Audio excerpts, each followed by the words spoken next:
BJP की सरकार ने असंगठित अर्थव्यवस्था पर आक्रमण किया है और आपको गुलाम बनाने की कोशिश की जा रही है। 2008 में जबरदस्त आर्थिक तूफान आया, पूरी दुनिया में आया, अमेरिका में, जापान में, यूरोप में, चाइना में, सब जगह आया। अमेरिका के बैंक गिर गए, कंपनियां बंद हो गई, एक के बाद एक कंपनी की लाइन लग गई, बंद हो गई। यूरोप के बैंक गिरे, मगर हिंदुस्तान को कुछ नहीं हुआ। यूपीए की सरकार थी, प्रधानमंत्री जी के पास गया और मैंने उनसे पूछा, मनमोहन सिंह जी बताइए, पूरी दुनिया में आर्थिक नुकसान हुआ है, हिंदुस्तान को कोई असर नहीं हुआ, कारण क्या है? मनमोहन सिंह जी ने कहा, राहुल, अगर हिंदुस्तान की अर्थव्यवस्था को समझना चाहते हो तो यह समझना होगा कि हिंदुस्तान में दो अर्थव्यवस्थाएं हैं। पहली असंगठित अर्थव्यवस्था और दूसरी संगठित अर्थव्यवस्था। संगठित अर्थव्यवस्था में बड़ी कंपनियां, नाम आप जानते हो। असंगठित अर्थव्यवस्था में किसान, मजदूर, छोटे दुकानदार, मिडिल साइज कंपनीज। जिस दिन तक हिंदुस्तान का असंगठित सिस्टम मजबूत है, उस दिन तक हिंदुस्तान को कोई भी आर्थिक तूफान छू नहीं सकता। अब आज के दिन आते हैं।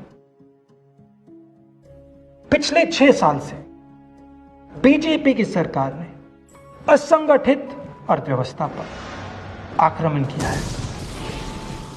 3 बड़े उदाहरण तो मैं आपको अभी दे देता हूं। नोटबंदी, गलत जीएसटी और लॉकडाउन। आप यह मत सोचिए कि लॉकडाउन के पीछे सोच नहीं थी। यह मत सोचिए कि गलती से आखिरी मिनट पे लॉकडाउन कर दिया गया है। इन तीनों का लक्ष्य हमारे इनफॉर्मल सेक्टर को खत्म करने का है।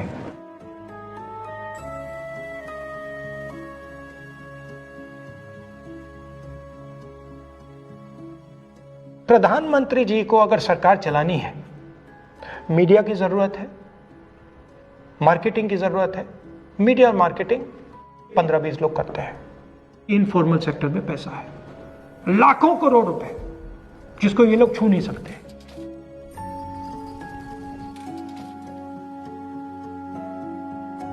इसको ये लोग तोड़ना चाहते हैं, पैसा लेना चाहते हैं। इसका नतीजा आएगा।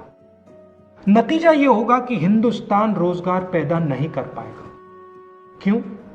क्योंकि इनफॉर्मल सेक्टर 90% से ज्यादा रोजगार देता है।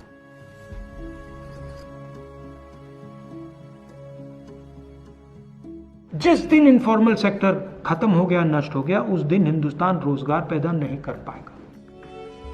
आप ही इस देश को चलाते हो, आप ही इस देश को आगे ले जाते हो, और आपके खिलाफ साजिश हो रही है। आपको ठगा जा रहा है और आपको गुलाम बनाने की कोशिश की जा रही है। हमें इस आक्रमण को पहचानना पड़ेगा और पूरे देश को मिलकर इसके खिलाफ लड़ना पड़ेगा।